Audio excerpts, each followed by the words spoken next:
Salut à toi, je suis ravi de te retrouver pour une... Putain, ça commence mal.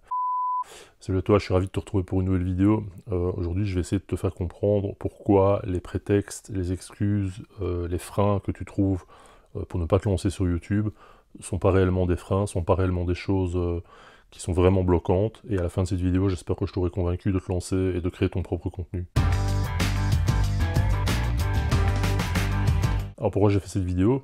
Parce que je vois pas mal de commentaires, d'ailleurs merci de me laisser des commentaires sur mes contenus, je vois pas mal de commentaires de personnes qui suivent mes vidéos sur YouTube et qui me disent ah ben quand j'aurai ma chaîne, ou quand je me lancerai, ou quand je me déciderai à faire des vidéos, je ferai comme ceci, je ferai comme cela, je mettrai en application.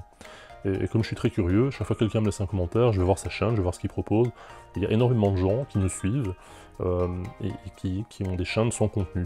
Alors, moi j'ai pas de problème avec ça, c'est juste que je trouve bizarre de suivre une chaîne comme la mienne, qui est une chaîne qui propose principalement du contenu en rapport avec l'édition vidéo, le montage vidéo, avec la création de contenu, avec le paramétrage de lumière, de son, de ce genre de trucs, et de pas créer de contenu. C'est assez paradoxal, et donc j'ai un peu discuté avec différentes personnes via message privé, que ce soit sur Instagram ou sur Facebook, via ma page, et il y a des excuses, en tout cas des prétextes, des freins qui reviennent assez régulièrement. Alors il y en a un qui revient assez souvent, c'est je sais pas quoi dire, j'ai pas de sujet, j'ai pas d'avis. Ben si, t'as certainement une passion que t'as envie de partager, t'as certainement des choses à raconter, il y a certainement des choses que tu sais faire, et que t'as envie de partager avec d'autres. Savoir que sur YouTube, il y a des chaînes sur absolument tout.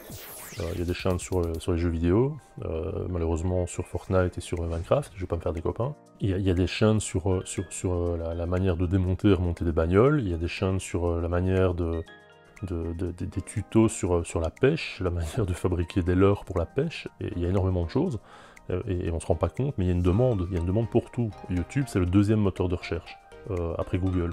Et il y a énormément de gens qui font des recherches, même plus dans Google, ils vont directement dans YouTube, parce qu'ils veulent du contenu concret.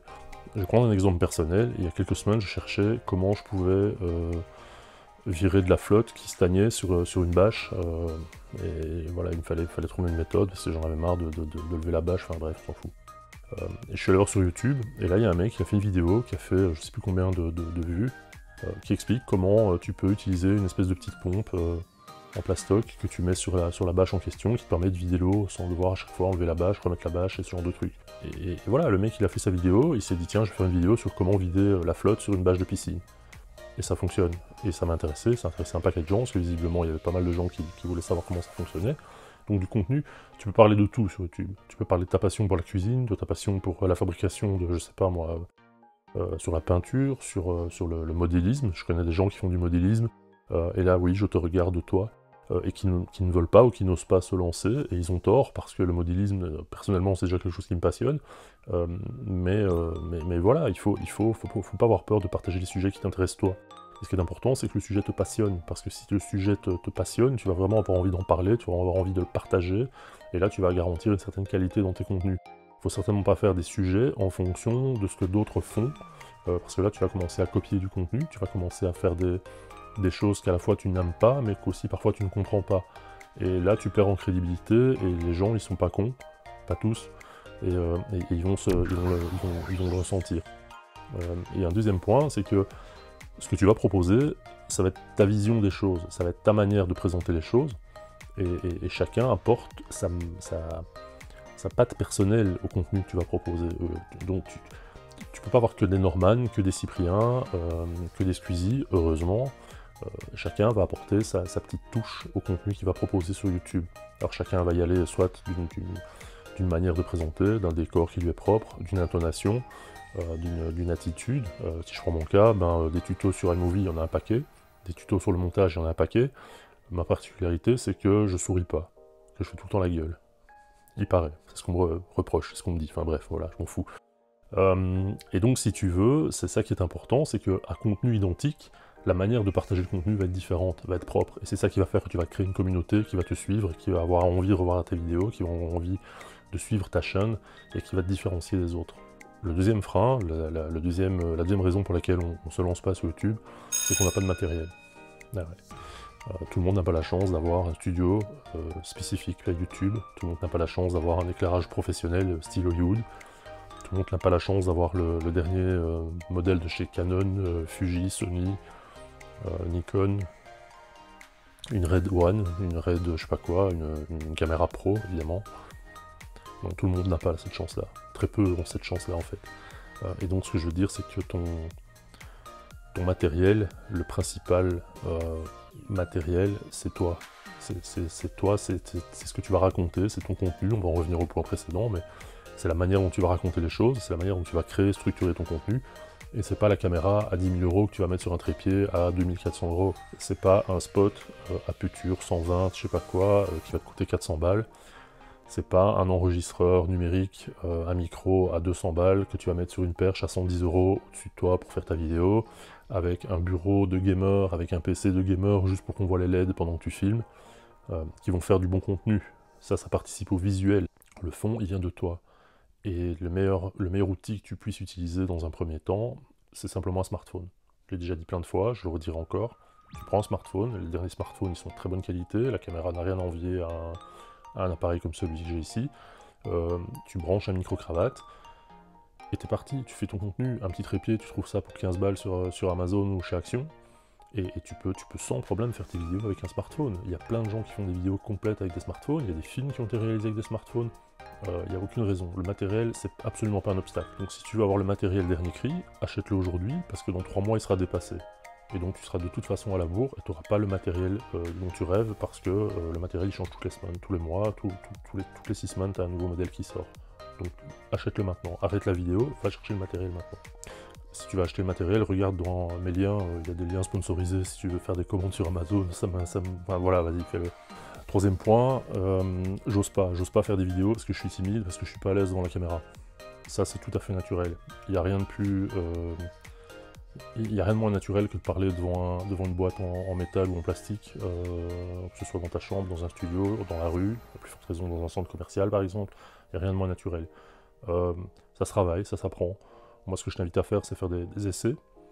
Tu te filmes, tu regardes un peu ce que ça donne, tu corriges éventuellement les tics de langage, les problèmes de cadrage, les problèmes de son, tu t'améliores, tu fais visionner par des gens qui t'as confiance et qui ne sont pas dans le jugement, et puis tu te lances, tu fais une vidéo, 2 vidéos, 3 vidéos, tu les mets peut-être en mode restreint, en mode, je sais plus comment ça s'appelle sur YouTube, où tu files le lien uniquement à des gens de confiance, qui puissent aller voir un peu comment tu habilles ta chaîne, comment tu crées tes descriptifs. Il faut savoir qu'on est énormément critique vis-à-vis de soi, et parfois on va vraiment trouver des défauts, alors que pour la plupart des gens, ça se passe super bien.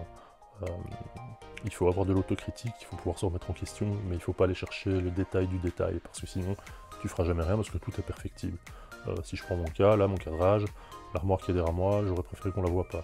Mais si je décale la caméra de l'autre côté, j'ai un autre problème de ce côté-là. Donc à un moment, il faut trouver un compromis, et tu fais au mieux. Et puis en fonction du retour des gens, ben, tu vois ce que tu peux éventuellement améliorer dans la mesure de tes possibilités, parce qu'il ne faut pas oublier que ça reste ton contenu, ça reste ta vidéo, ça reste ton univers, et que tu dois le faire pour que ça te plaise à toi avant tout.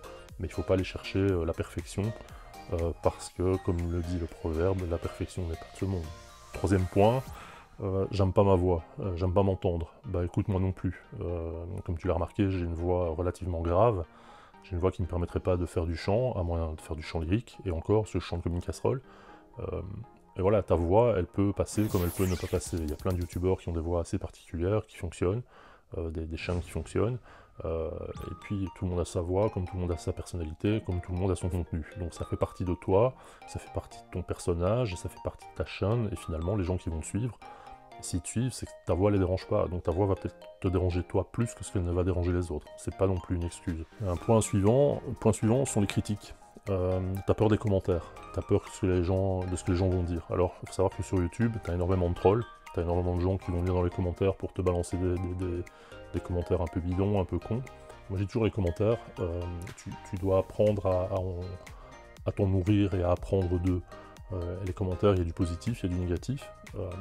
Les positifs, ça fait toujours plaisir, c'est valorisant. Les négatifs, ils sont pas dévalorisants, ils sont pas insultants. Pour autant, ça ne vient pas de trolls qui passent leur temps à faire des conneries sur YouTube, et il y en a plein. À ce moment-là, tu les nies, c'est pas compliqué.